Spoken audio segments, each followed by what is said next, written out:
La bienvenida a la diputada nacional por Río Negro del Peronismo para la Victoria, Silvia Orne. Muchas gracias, Silvia, por atendernos. Jorge y Rosario, te saludamos.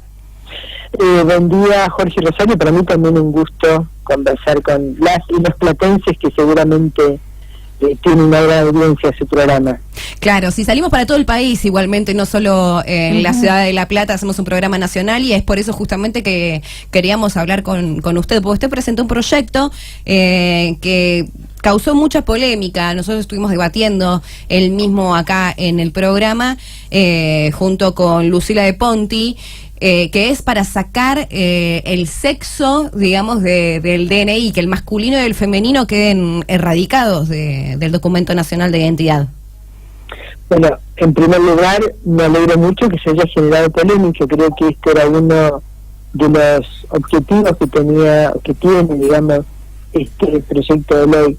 Y en segundo lugar, creo que el origen de la polémica no es un proyecto de ley, sino que es el hecho mismo, la existencia misma de una situación que va mucho más allá de lo que se pueda encuadrar en una categoría establecida en un formulario como es el campo sexo, en esos términos, que solamente abarca lo femenino masculino. Entonces, comienzo por contar que este es un proyecto largamente estudiado por la Federación LGTB de la Argentina, y que frente al hecho en Mendoza, donde el registro civil de la provincia de Mendoza autorizó ya, o sea, ya en nuestro país está corriendo esta realidad donde el campo sexo aparece vacío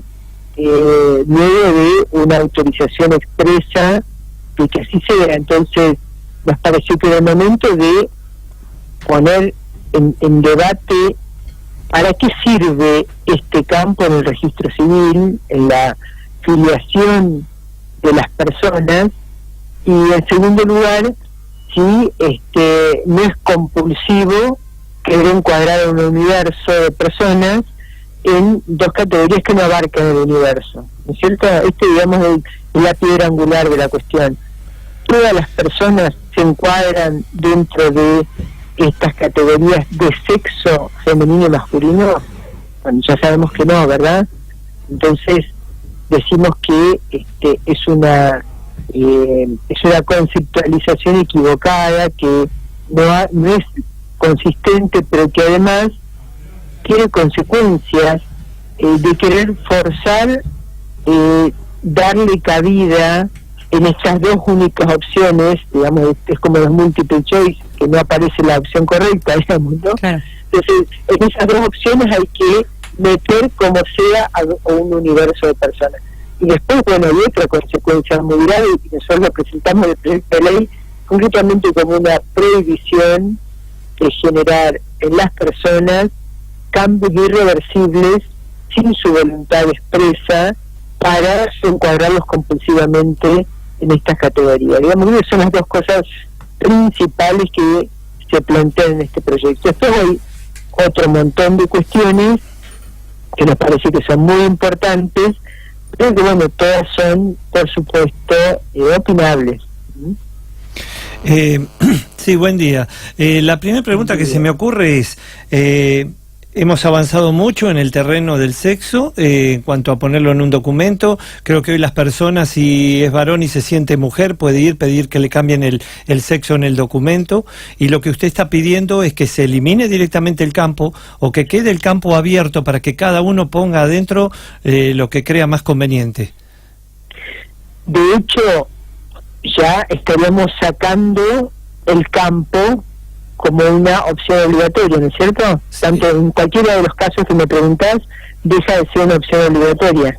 No existiría, no se preguntaría en el documento sexo directamente. No sería obligatorio. La pregunta tuya incluye eso, o sea, todas las opciones, ya sea que sea voluntario, que se incorpore otro elemento más que no sean esos dos, o que se elimine, en cualquiera de los casos, ya dejaría de tener consistencia como una clasificación taxativa universal, ¿no es cierto? Claro, porque en una... Bueno, yo quiero que lleguemos a ese razonamiento que a veces tenemos mucho miedo de decir, y ya, digamos, con todos los avances que han habido, desde que el sexo en sí mismo no alcanza para definir ni la sexualidad, ni el género o los géneros que existen, entonces hay una comprensión que le da mayor amplitud a estos conceptos, pero que tenemos que darle consistencia en elementos fundamentales identificatorios como es un DNI. Entonces, cualquiera de las opciones son posibles. Nosotros presentamos una, que es que desaparezca, pero puede haber otra. Esto va a haber un debate muy grande. Lo que estoy seguro es que así como está, no alcanza para clasificar a los humanos y humanas de esta Argentina a todos en esas dos categorías. Es la primera conclusión que habría que sacar, ¿no es cierto? Claro, porque yo me pongo a pensar, Silvia, o en realidad me puse a pensar cuando leí este proyecto, esta idea que tenían y proponían, es que no modifican absolutamente nada el hecho de que se llene el campo de masculino y femenino. Está hecho por una cuestión, te diría, casi cultural, de encasillar a uno y a otro. Exactamente, son cuestiones atávicas, como en una época estaba el color de piel, la forma de la nariz, qué sé yo, rasgos de las personas, religión, bueno, fueron el nivel de alfabetización, todas esas cuestiones fueron desapareciendo, porque en realidad para mí esta discusión es muy importante, porque además estamos hablando de un encuadre binario que es el núcleo del patriarcado. Entonces es importante esta discusión. Sin embargo, me imagino que ustedes también mirarán mucho todas estas series de ciencia ficción, y no tanta ciencia ficción, donde vamos encontrando que en realidad el documento en papel, en soporte plástico, no es lo único indispensable que individualiza a las personas, ¿no es cierto? No, obviamente, O sea, obviamente. Claro, e inclusive, vamos por un caso extremo, en Estados Unidos ni siquiera te tenés que llevar el DNI para votar. Claro, la huella tiene, la huella, la firma, el número, la ciencia ficción dice que la lectura del ojo. Bueno, yo no quiero irme tan lejos, me quiero quedar ahora acá, en que en una partida de nacimiento está obligado quien hace ese primer documento a poner si esa persona es varón o mujer de acuerdo a su genitalidad aparente, y después eso lo arrastra en un documento al cual tiene que revelarse la persona para poder deconstruir lo que fue de sí mismo o misma, para poder emanciparse en su identidad y ir a hacer el cambio. Pero Silvia, si vamos a ese caso específico, inclusive el nombre también te encasilla. Yo contaba este ejemplo cuando charlábamos este tema en vivo, que cuando yo era chica mi nombre es María del Rosario. Querían ponerme Rosario, pero es nombre tanto para masculino como para femenino. Entonces digo, no, bueno, tienen que poner un nombre que decida que tiene que... Entonces me pusieron María del Rosario, que inclusive María también puede ser José María o María José. Claro, entonces el temor tremendo de poder ser en algún momento asimilado a la otra categoría, porque hay solo dos. Ahora, pero eso también te encasilla. Si vos, cuando yo fui mamá muy reciente, hace 9 meses, entonces estaba esperando para que me digan si es nene o nene para saber si le ponía María o Pedro. Entonces, si vos, hemos entrevistado inclusive también en este programa mamás donde sus hijos deciden pasarse de sexo, cambiarse de sexo, pero los profesores y demás los discriminaban en el colegio, no los aceptaban, y en vez de llamarlos Catalina, los llamaban José. Entonces tuvo que cambiarlo, todo lo que eso significa y demás. Pero si, por ejemplo, mi hija, que se llama Micaela, en un tiempo se siente Pedro, se llama Micaela, y el hecho del nombre también genera esa cuestión más allá del sexo en el DNI masculino o femenino. Entonces creo que es un tema que me parece bien que se trate con el masculino femenino ahora, pero ya el nombre también te encasilla y al mismo tiempo desde la muñeca o la pelota. Yo a mi hija le doy una pelota y le doy una muñeca, entonces ella elige y a veces está con la muñeca y a veces patea la pelota. Es así, entonces creo que no solo se reduce a eso, sino también inclusive el nombre.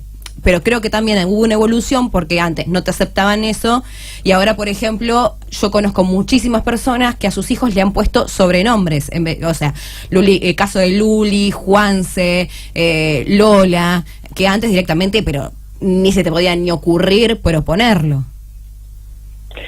Sí, la ley de identidad de género fue un avance muy importante porque puso en cabeza del sujeto, de las personas, la capacidad de determinar, definir por sí misma la condición de género que adopta, que asume, que admite, que reconoce, con la que se identifica. Fue un avance muy grande, fue una discusión muy importante, y lo que ahora estamos planteando es casi como un pasito más. Se dice que el género se define a partir de la pubertad, o sea, hay una edad de las personas en las cuales quizá se pueda transitar una situación, una condición, hasta que haya una definición más clara, un llamado interno, digamos, por decirlo de alguna manera. El nombre de las personas es, mientras somos niños, niñas, es casi parte de una herencia, ¿no es cierto? Es la cultura de los padres, la cultura del medio en que vivimos. De todos modos, como vos me hacés el comentario sobre el nombre, yo soy patagónica, ¿viste? Soy renegrina, y me doy cuenta, los pibes y pibas jóvenes, los niños y niñas que nacidos más chiquitos, mirá los nombres que tienen: Antú, Luen, o sea, van planteando nombres donde el prejuicio de cómo suena, si es más masculino o más femenino, quizá no aparezca de esa manera. Hubo una época que las mujeres todas debían llamarse María, porque bueno, tenemos la impronta y somos todos provenientes, digamos, todos somos occidentales y cristianos en cuanto a nuestra formación. Entonces la niña tenía que tener el nombre María, ¿no es cierto? Pero son todos parámetros culturales, son todos parámetros que tienen que ver con pautas de vida que las sociedades construyen, y de esa manera también se entiende el sexo de una persona. Se entendía de un modo rígido, total y universal en una época, y hoy se entiende de esta manera, que tiene más que ver con reconocer las características de la persona que en encuadrarlas en clasificaciones previas, ¿no? Claro.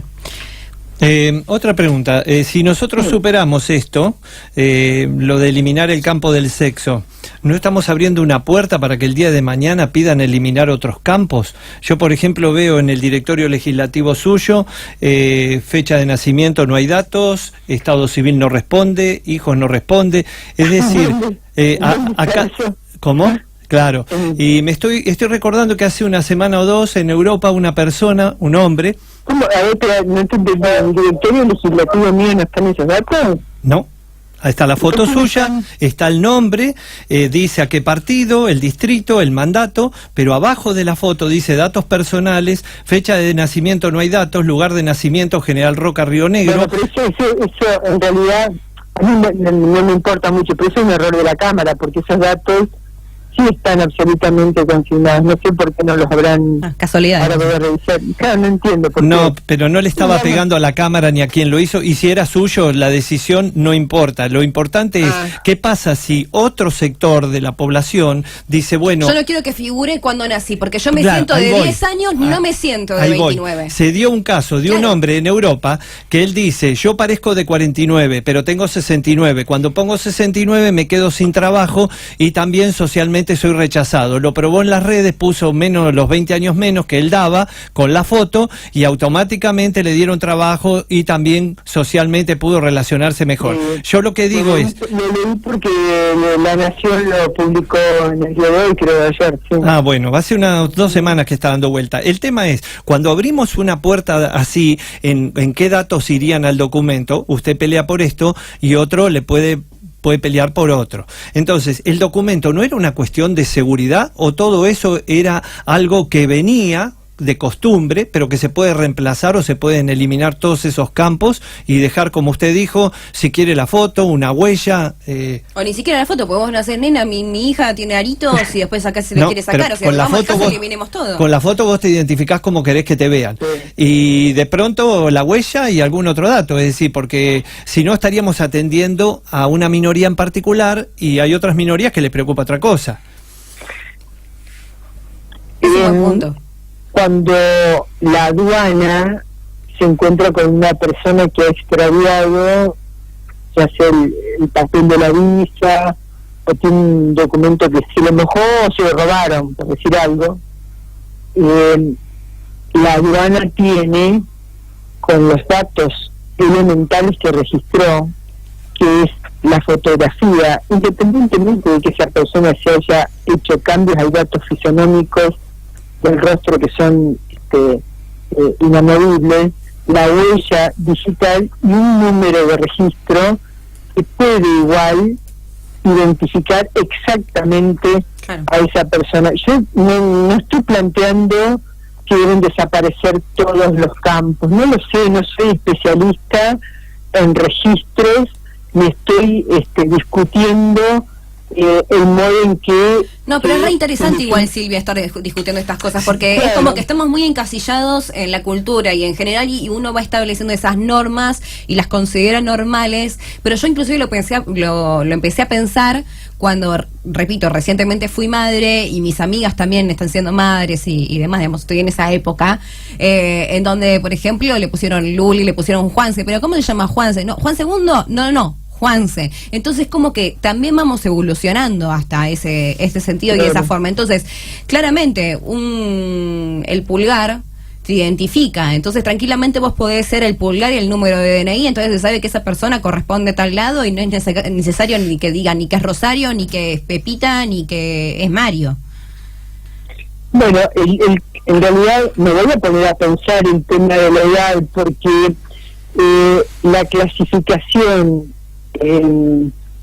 generacional tampoco sé si es muy pertinente. Hoy, por ejemplo, todos apostamos a que la nueva generación tiene más apertura, tiene nuevos conceptos de la comunicación con códigos nuevos, sí, tiene más capacidad y habilidades de utilizar los instrumentos tecnológicamente más modernos. Ahora, no sé si es un elemento que sirve para identificar a las personas. Quizás hay registros particulares. Uno va a un hospital y la primer ficha que va a llenar el médico va a consignar una serie de datos que tienen que ver con el seguimiento de su sistema de salud. Y sí hay, seguramente hay que consignar elementos vinculados a la genitalidad, a la sexualidad, al género, lo que sea. Claro. Ahora, no sé si este dato es pertinente, el de la edad, debería estudiarlo, como si tengo claro que esta opción binaria no es válida, no alcanza, es inconsistente. Bueno, habría que estudiar si hay algunos otros campos que pueden no estar. La verdad es que no lo tengo muy claro. Claro, te cambio... Sí. Claro, no. Y me parece, repito, me parece bien, yo soy muy chapada de la antigua, estas cosas me chocan bastante, pero aplaudo que se esté discutiendo porque eso hace lo mismo que con el aborto, por más que estés de un lado o del otro, eso hace que se pongan los casos, dejen de ser tabú y se empiecen a discutir y empezamos inclusive a abrir la cabeza y decir, ¿por qué no pensamos en esto antes? Así que aplaudo que se discuta. Cambiando un poco de tema, quiero preguntarle por el reciente caso caso de el nuevo frente que hay de Felipe Solá, inclusive mucha gente que estaba con Massa, lo publicó Real Política este fin de semana, se fueron con Felipe, y es como que siento de alguna manera que se está rearmando todo el peronismo, y que muchos de los que estaban con Sergio se sienten más identificados con Felipe. Bueno, pasamos al campo pleno de la política, sí. Y me alegro mucho porque en realidad la idea que el movimiento Evita tuvo desde el principio fue encontrar los puentes que pudieran mostrar la construcción de una única alternativa, una única opción al neoliberalismo que expresa el actual gobierno de Macri. Sí. Cuando estamos hablando de una alternativa, de una opción, estamos hablando de una unidad que no se hace simplemente por chiflarle a todo el mundo y decir, vení, nos juntamos en la unidad, sino es una construcción en la cual, bueno, se resignan temas secundarios y se fortalecen cuestiones principales. Claro. Nuestra construcción de la Red por la Argentina, junto a Felipe Solá, es como un paso más que hemos dado, invitando también a trabajar en forma conjunta y a unificar la oposición. Creo que este es el sentido más fuerte que tiene. ¿Y por qué Felipe? Porque, bueno, es una figura que siempre nos pareció muy consistente en cuanto a que tuvo una buena capacidad de gestión cuando fue gobierno, a que tiene buen diálogo con todos los sectores, que tiene además una pertenencia al peronismo de la cual creemos que no puede faltar, no es que deba ser exclusivamente peronista al frente, que se constituye, pero el peronismo debe darle el sentido de amplitud, el sentido frentista, y por otra parte porque con Felipe estamos construyendo también algunas ideas que pueden ser necesarias para construir ideas diferentes del gobierno que deberíamos tener. Es decir, no somos de los que pensamos que hay que volver, vamos a volver, no tenemos esa visión. Creemos que hay que salir hacia adelante, retomando cosas que no se pudieron hacer en los gobiernos populares. En este sentido, nos preocupa muchísimo que la mayoría de los argentinos y argentinas son trabajadores que no tienen empleo, no tienen recibo de sueldo, pero que constituyen un sector que no puede ser ninguneado ni marginado, y que está en una emergencia muy grave, una emergencia alimentaria. Está faltando la comida de todos los días, los merenderos y comedores están creciendo como una mancha de aceite. Estamos sintiendo que hay una emergencia por falta de políticas en adicciones. Estamos sintiendo también que hay una emergencia muy grave en el sector más pequeñito de la agricultura familiar. Los horticultores hoy están en la Plaza de Mayo con un verdurazo pidiendo a gritos que se atienda su situación para el acceso a la tierra.